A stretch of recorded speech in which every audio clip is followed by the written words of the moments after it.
Hello दोस्तों, invest today for tomorrow YouTube channel पे मैं रजत माथुर आपका हार्दिक स्वागत करता हूं।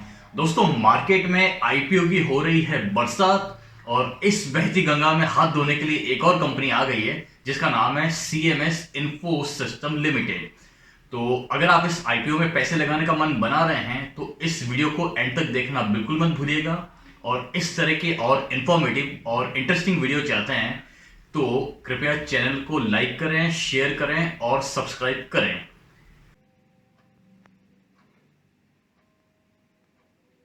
इस वीडियो में सबसे पहले हम देखेंगे कंपनी के बारे में कुछ बेसिक इंफॉर्मेशन, देन उसके बाद बात करेंगे कुछ पॉजिटिव्स की, फिर बात करेंगे सबसे इंपॉर्टेंट कंपनी के फाइनेंशियल्स की, उसके बाद देखेंगे आईपीओ से रिलेटेड इंपॉर्टेंट डेट, देन उसके बाद आईपीओ से रिलेटेड कुछ important information, for example IPO का प्राइस, उसके बाद देखेंगे इसका लॉट साइज, देन बात करेंगे इसकी प्रोमोटर होल्डिंग की, मतलब आईपीओ से पहले प्रोमोटर की क्या होल्डिंग होगी और आईपीओ के बाद क्या होल्डिंग होने वाली है, एंड लास्ट में बात करेंगे इस आईपीओ के बारे में मेरे पर्सनल ओपिनियन की, as usual bold and straight forward.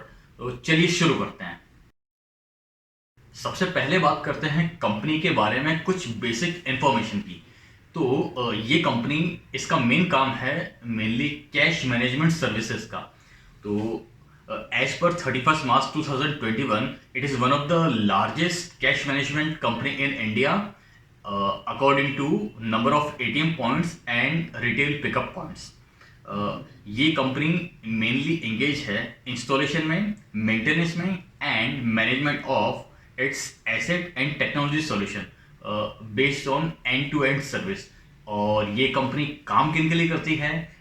बैंकों के लिए, फाइनेंशियल इंस्टीट्यूशंस के लिए और organise retail and e commerce companies के लिए। एज ऑफ 31 अगस्त 2021 इसके पास अवेलेबल है 3900 से ज़्यादा cash events and around 238 branches across different states of India as well as union territories. Company के मेनली 3 बिजनेस सेगमेंट हैं। पहला है cash management service, then other है मैनेज्ड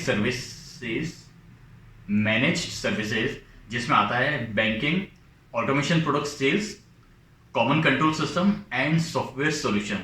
इसके अलावा भी कंपनी कुछ सर्विसेज प्रोवाइड करती हैं जिसमें आता है financial cards, insurance for bank and cards personalisation.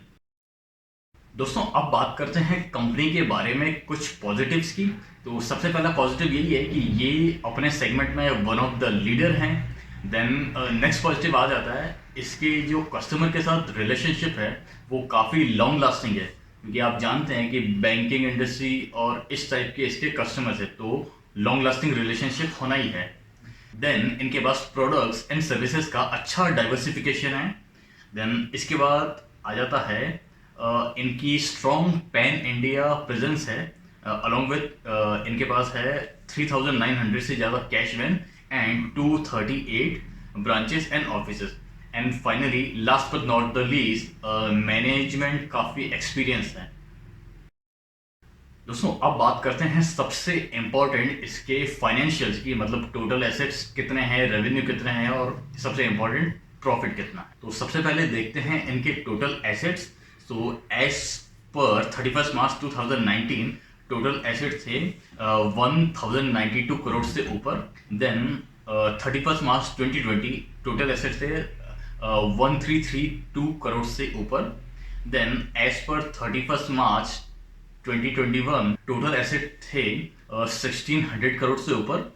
And as per latest data 31 August 2021 total asset है 1578 करोड़ रुपए से ऊपर। सो एसेट में ग्रोथ अच्छी है। देन अब बात करें टोटल रेवेन्यू की, तो 31 मार्च 2019 को टोटल रेवेन्यू था 1159 करोड़ रुपए से ऊपर। 31 मार्च 2020 को रेवेन्यू था 1388 करोड़ रुपए से ऊपर। देन 31 मार्च 2021 का रेवेन्यू था 1321 करोड़ रुपए से ऊपर। देन फाइनली एज पर 31 August 2021 total revenue is 629 crore.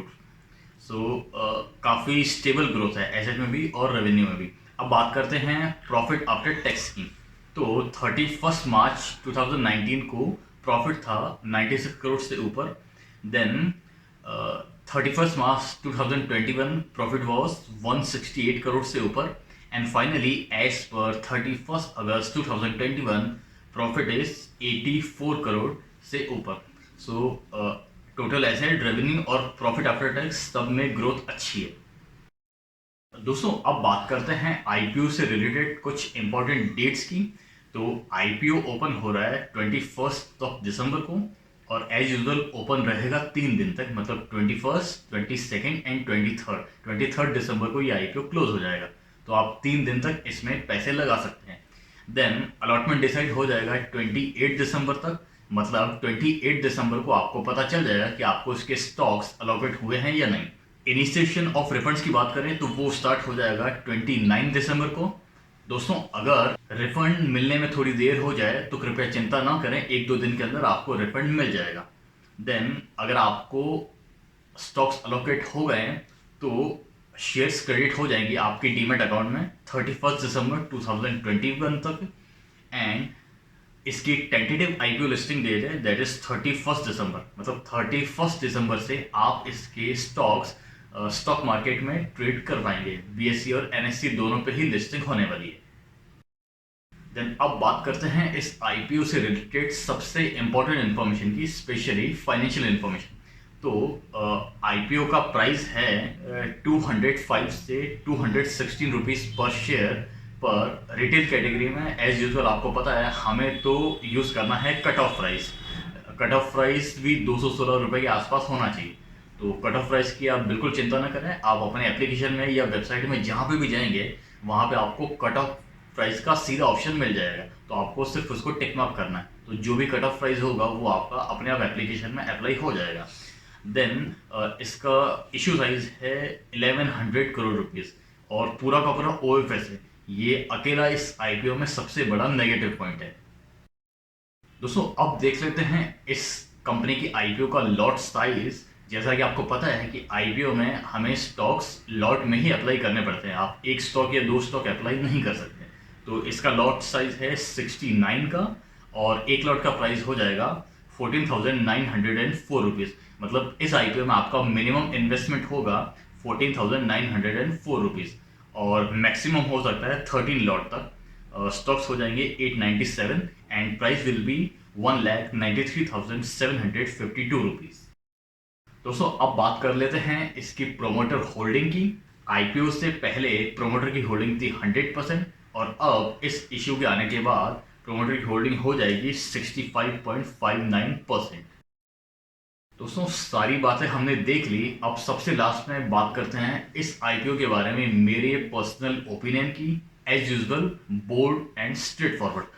तो दोस्तों ये एक कैश मैनेजमेंट कंपनी है, तो इस आईपीओ में भी एज यूजुअल मैं हमेशा की तरह लिस्टिंग गेन के लिए ही पैसे लगाऊंगा। जैसा कि आपको पता है, मैंने पहले भी वीडियोस में शेयर किया है कि आईपीओ में मेरा टारगेट हमेशा रहता है लिस्टिंग गेन। मैं कभी भी आईपीओ वाली कंपनीज में लॉन्ग टर्म के लिए पैसे नहीं लगाता हूँ। तो एक तो लिस्टिंग गेन मकसद है, देन दूसरा इसका जो बिजनेस है मेनली कैश मैनेजमेंट का है। और आप जानते हैं कि इंडिया में डिजिटलाइजेशन काफ़ी ज़्यादा बढ़ रहा है, तो इन कैश मैनेजमेंट कंपनीज का फ्यूचर क्या होगा ये थोड़ा प्रेडिक्ट करना मुश्किल है, हमें टाइम के साथ ही पता चलेगा। पास में हम लोग देख चुके हैं, जब 2016 में डीमोनेटाइजेशन का ऐलान हो गया था तो इनके बिजनेस पे काफ़ी फ़र्क पड़ा था। तो जैसे जैसे डिजिटलाइजेशन प्रमोट होगा तो इन कंपनी के बिजनेस पे इम्पैक्ट पड़ सकता है, इसलिए मैं लॉन्ग टर्म के लिए तो इसमें बिल्कुल नहीं सोच रहा हूँ।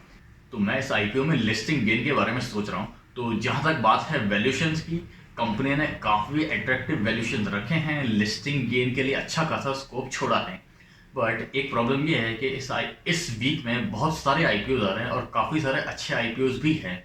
तो हमें इसके ओपन होने का वेट करना पड़ेगा। तो जब ये ओपन हो जाएगा पहले दिन हम लोग चेक करेंगे कि क्यूआईबी की फंडिंग किस टाइप की है। और दूसरा पॉइंट है कि अभी इसमें ग्रे मार्केट में भी कोई काम हो नहीं रहा, तो वहाँ से भी हमें हिंट नहीं मिल रहा। तो मैं पहले दिन का सब्सक्रिप्शन चेक करूँगा, ग्रे मार्केट स्टेटस चेक करूँगा, उसके बाद ही मैं इस आईपीओ के बारे में कुछ डिसीजन ले पाऊँगा। तो फिलहाल वीडियो में इतना ही। देखने के लिए आपका बहुत बहुत धन्यवाद। Please like, share and subscribe this channel invest today for tomorrow. Thank you.